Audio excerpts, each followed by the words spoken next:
สบายดีเจ้าฮู้หรือบ่ว่าเงินตำแหน่งหน้าที่ของพนักงานทหารตำรวจในสปป.ลาวในปัจจุบันเพิ่นมีการคิดไล่ให้เงินตำแหน่งจากเส้นกีบตามสันขั้นในปี2024นี้ก็คือที่ฮู้กันแล้วว่าในปัจจุบันในประเทศลาวเฮาเศรษฐกิจการค้าต่างๆแม้นมีความฟืดเครื่องโดยเฉพาะอัตราเงินเพิ่มขึ้นสูงเงินกีบอ่อนค่าเฮ็ดให้ค่าของชีพสูงขึ้นแน่นอนปราศจากบ่ได้รายรับบ่เพียงพอต่อรายจ่ายแน่นอนโดยเฉพาะพนักงานทหารตำรวจชั้นน้อยที่อาศัยเงินเดือนเพื่อเลี้ยงชีพเห็นว่ามีความยุ่งยากขัดส้นหลายพอสมควร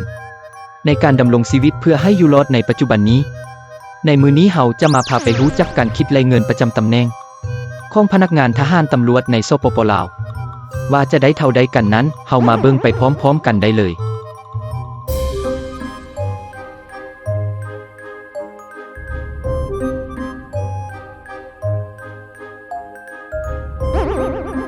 1. ชั้นวาทีแม้นจะบ่มีเงินตำแหน่งหน้าที่รับผิดชอบวิชาการทั่วไป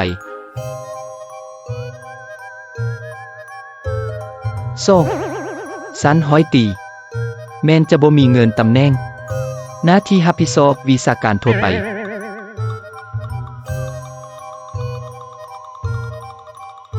3. ชั้นร้อยโทจะได้รับเงินตำแหน่งเทียบเท่า29,400 กีบตามระเบียบการบ่รวมเงินเดือนฟื้นฐาน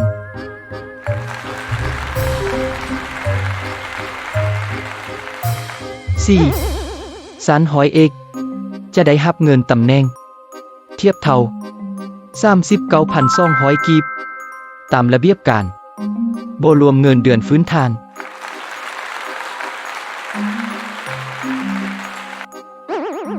5. ชั้นพันตรีจะได้รับเงินตำแหน่งเทียบเท่า58,800 กีบตามระเบียบการ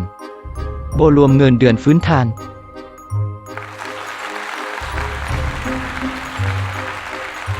6. ชั้นพันโทจะได้รับเงินตำแหน่งเทียบเท่า98,800 กีบตามระเบียบการบ่รวมเงินเดือนฟื้นฐาน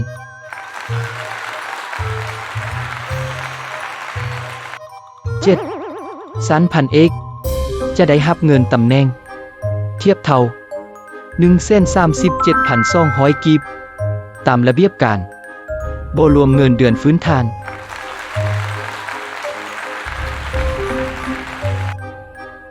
8. ชั้นพลจัตวาจะได้รับเงินตำแหน่งเทียบเท่า196,000 กีบตามระเบียบการบ่รวมเงินเดือนฟื้นฐาน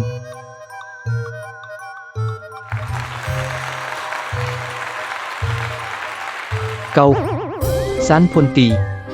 จะได้รับเงินตำแหน่งเทียบเท่า235,200 กีบตามระเบียบการบ่รวมเงินเดือนฟื้นฐาน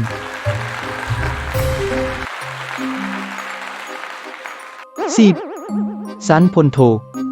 จะได้รับเงินตำแหน่งเทียบเท่า390,000 กีบตามระเบียบการบ่รวมเงินเดือนฟื้นฐาน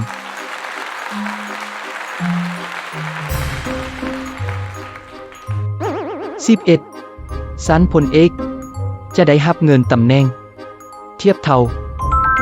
490,000 กีบตามระเบียบการบ่รวมเงินเดือนฟื้นฐาน